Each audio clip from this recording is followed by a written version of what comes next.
Selamat malam semua, selamat datang di channel saya. Kembali lagi dengan saya, Tony.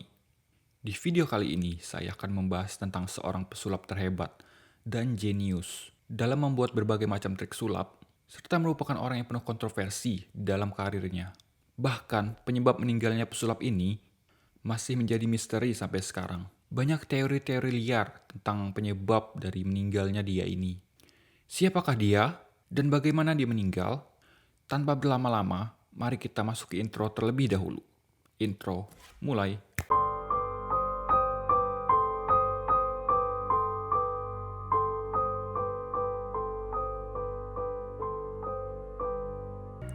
Harry Houdini lahir dengan nama Eric Weiss pada tanggal 24 Maret 1874 di Hungaria, Budapest. Pada tahun 1878, ketika dia masih berumur 4 tahun, dia pindah ke Amerika Serikat bersama dengan ibunya yang bernama Cecilia Steiner dan keempat saudara laki-laki lainnya untuk bertemu ayahnya yang bernama Meyer Samuel Weiss. Ayahnya adalah seorang rabi. Bagi yang belum tahu, rabi itu sebutan pendeta dalam agama Yahudi. Dikarenakan ayahnya hanyalah seorang rabi, membuat mereka hidup dalam kemiskinan dan serba kekurangan. Hal ini juga mengharuskan mereka sempat berpindah-pindah dari kota satu ke kota yang lain untuk menemukan tempat tinggal sebelum akhirnya menetap di kota New York. Di New York, Eric, sebelum dia dipanggil dengan nama Harry Houdini, mencari cara bagaimana dia bisa membantu perekonomian keluarganya. Akhirnya di usianya yang masih 9 tahun, dia bergabung dengan sebuah sirkus. Di sana, dia menjadi seniman terapis. Hebat sih ya, di usianya yang masih sangat muda, dia sudah berjasa membantu keluarganya. Sedangkan saya waktu umur 9 tahun ngapain ya? Kalau kalian ngapain? Komen di bawah ya. Namun karirnya sebagai seniman terapis ini tidak berjalan dengan lancar, dan akhirnya dia memutuskan untuk berhenti. Di tahun 1891, Eric yang berusia 17 tahun, bersama saudaranya, Theodore, mulai membuat pertunjukan teater milik mereka sendiri. Pertunjukannya ini memperlihatkan berbagai macam trik sulap kartu tradisional, namun sayangnya pertunjukan mereka ini kurang sukses karena Eric memiliki tangan yang kurang cekatan dalam melakukan trik sulap kartu. Dia pun akhirnya mencoba trik sulap yang lain, dan akhirnya dia mempelajari trik sulap meloloskan diri.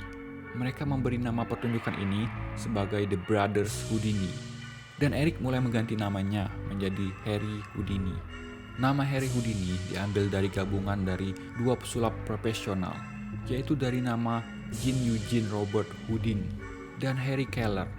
Di tahun 1892, setelah ayah Harry Houdini meninggal, mereka membawa pertunjukan The Brothers Houdini ke berbagai tempat dengan menggunakan kereta kuda. 2 tahun kemudian, tepatnya pada tahun 1894, Harry Houdini bertemu dengan Wilhelmina Beatrice Runner, atau dipanggil dengan nama Bess, yang sedang melakukan pertunjukan juga.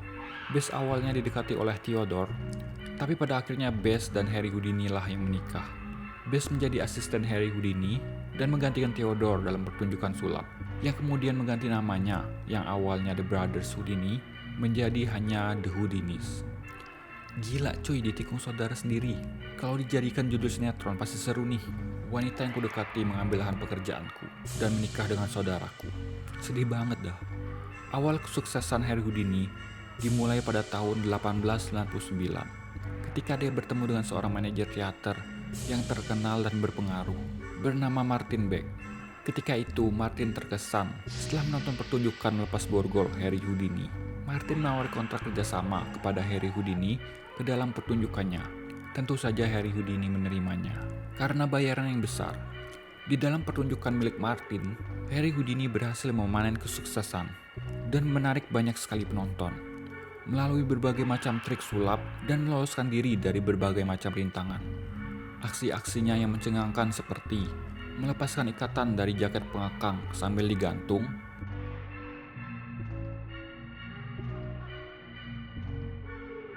keluar dari kotak yang dipaku dan ditenggelamkan sambil dia dirantai.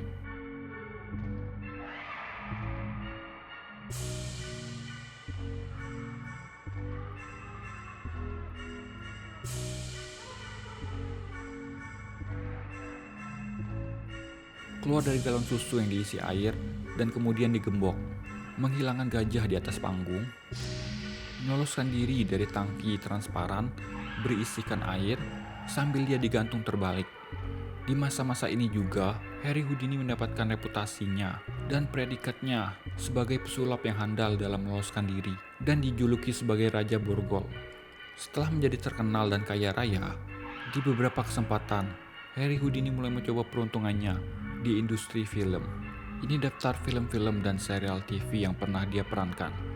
Namun sayangnya karirnya di industri perfilman tidak mendapatkan hasil yang memuaskan dan akhirnya dia keluar dari industri tersebut. Dia juga mencintai industri penerbangan sehingga sempat membeli pesawat dan menjadi orang pertama yang terbang di Australia. Tidak berhenti sampai di situ, Harry Houdini mulai mencoba peruntungannya dengan menulis dan menerbitkan buku buatannya sendiri yang berjudul Miracle Mongers and Their Methods, A Complete Expose, dan A Magician Among the Spirits. Di dalam bukunya ini membahas bagaimana para pesulap melakukan trik memakan api, memakan gelas, tahan atau kebal terhadap api, meminum racun, menelan pedang atau pisau, dan masih banyak lagi. Banyak yang berpendapat tujuan dari Harry Houdini menerbitkan buku ini agar para pesulap lain kehilangan mata pencaharian mereka karena sudah dibongkar triknya. Sehingga mau tidak mau penonton akan mencari sulap yang belum dibongkar triknya. Tentu saja di dalam bukunya, Harry Houdini tidak membongkar trik sulapnya. Selain membongkar trik sulap, Harry Houdini juga membongkar skema penipuan dalam dunia paranormal dan medium karena dia itu orangnya tidak percaya dengan sesuatu yang berbau mistis. Bagi yang tidak tahu, medium itu adalah orang yang mempersilahkan dirinya dirasuki oleh roh yang telah meninggal, sehingga kita bisa melakukan komunikasi dengan roh tersebut. Harry Houdini membongkar bagaimana cara menghasilkan foto penampakan roh, membongkar trik dari seorang paranormal yang katanya memiliki penglihatan X-ray, membongkar kebohongan dari seorang medium yang katanya telah dirasuki oleh roh ibunya Harry Houdini dan kemudian menulis surat wasiat dalam bahasa Inggris. Padahal ibunya Harry Houdini nggak bisa bahasa Inggris. Keren banget sih apa yang dilakukan oleh Harry Houdini ini. Kalau sekarang ada pesulap juga yang melakukan hal yang sama, dia adalah pesulap merah. Sama-sama keren sih. Dan kita perlu lebih banyak orang-orang seperti mereka ini yang mencerdaskan. Dari kegiatannya mempublish buku ini, membuat persahabatannya dengan Sir Arthur Conan Doyle menjadi renggang. Bagi yang tidak tahu, Sir Arthur Conan Doyle adalah pencipta karakter Sherlock Holmes. Dan karakter Conan yang ada di anime Jepang mengambil namanya ini. Sir Arthur ini orangnya sangat percaya pada sesuatu yang berbau mistis, sehingga dia menolak untuk mempercayai apa yang diungkapkan Harry Houdini di dalam bukunya. Dia bahkan percaya Harry Houdini menggunakan kemampuan paranormal atau sihir di setiap dia menampilkan trik sulapnya. Padahal kalau dipikir-pikir, Sherlock Holmes itu kan karakter yang sangat jenius dan sangat sulit untuk dibohongi.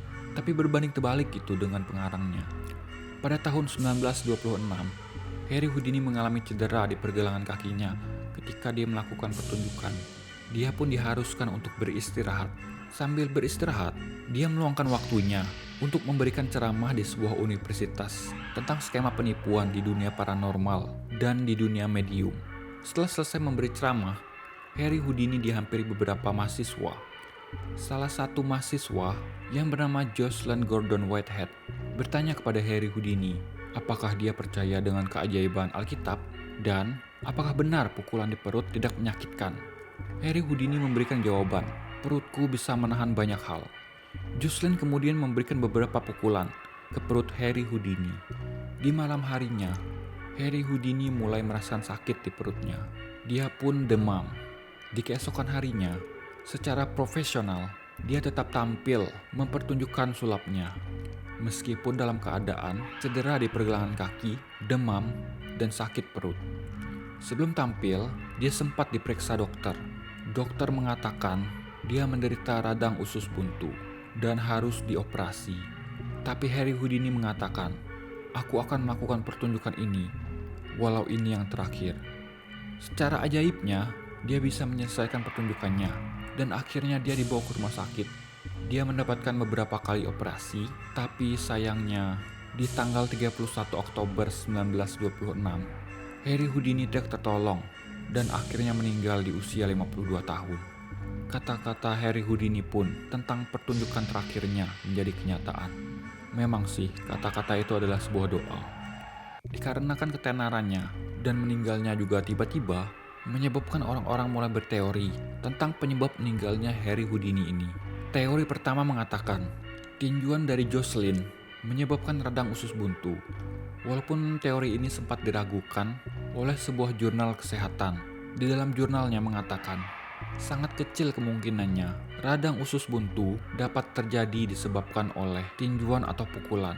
Ataukah mungkin Harry Houdini menjadi orang di antara kemungkinan yang kecil tersebut?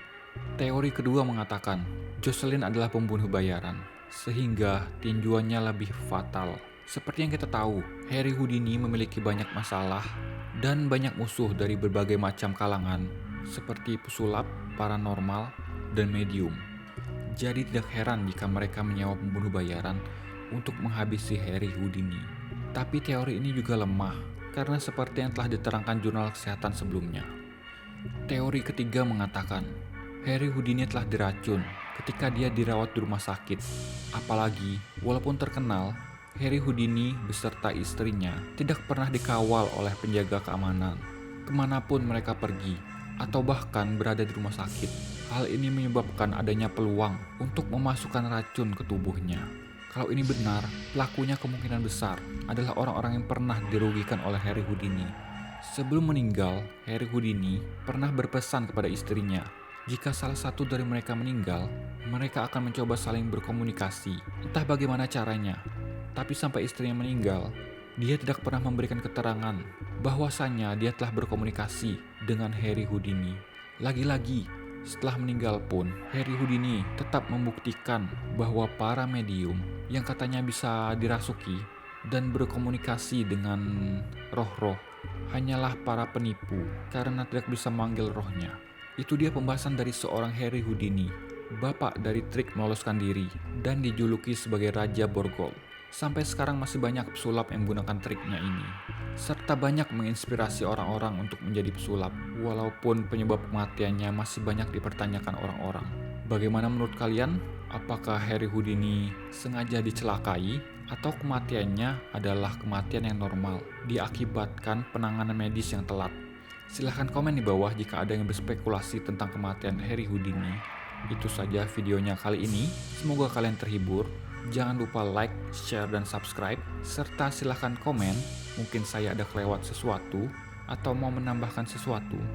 Bagi kalian yang request untuk membahas suatu hal atau suatu kasus, silahkan komen juga di bawah, atau DM saya melalui Instagram. Siapa tahu di video selanjutnya bisa kita bahas sama-sama. Baiklah, see you next time. Bye-bye.